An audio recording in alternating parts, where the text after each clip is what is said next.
नमस्कार. मी doctor acupressure Pradeep Vishnu बोराव.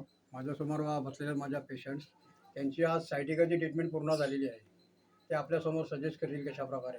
आपलं नाव काय ताई? कृतिका उदय महाडिक. माझा सायटिका आणि वाताचा प्रकार होता, नीचा पण प्रॉब्लेम होता. मी हाडांचा डॉपलर केलं, त्याने मला काहीच आराम नाही पडला. 2-3 महिने मी असं होते. नंतर आता माझ्या भावाने सजेस्ट केलं ह्या डॉक्टरांचं नाव.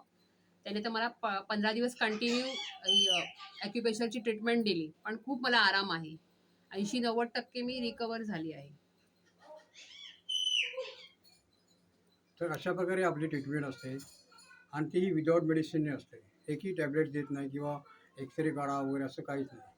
फक्त आपल्याला 15-20 सेटिंग घ्यावे लागतात. नंतर काही आपल्याला समजा तुम्हाला 90% फरक पडला, 10% फरक पडायचा राहिलेला आहे, तर पुढे आपण अल्टरनेट टाकतो आणि फार याच्यामध्ये बेनिफिट असते. शिवाय आपल्याकडे एकदम स्वस्त दरामध्ये तुम्हाला ही ट्रीटमेंट मिळते. या सायटिकेच्या प्रॉब्लेमला लंबर L4 L5मध्ये गॅप असतो आणि तिथूनच नौज आपल्या लेगला जाणारी असते.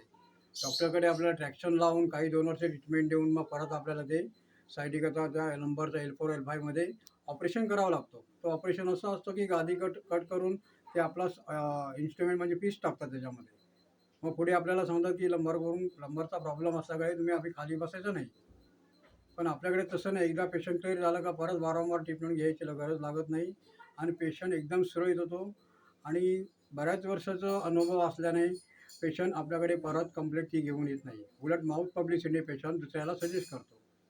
ओके, तर तुम्ही पण माझा नंबर घ्या नोट करून 9833147884 आणि काही प्रॉब्लेम असेल तर मला संपर्क माझ्याशी साधा आणि इतर आजारावरही आपल्याकडे 90% डिसेसवरती आपल्याकडे ट्रीटमेंट बऱ्यापैकी चालते. नमस्कार.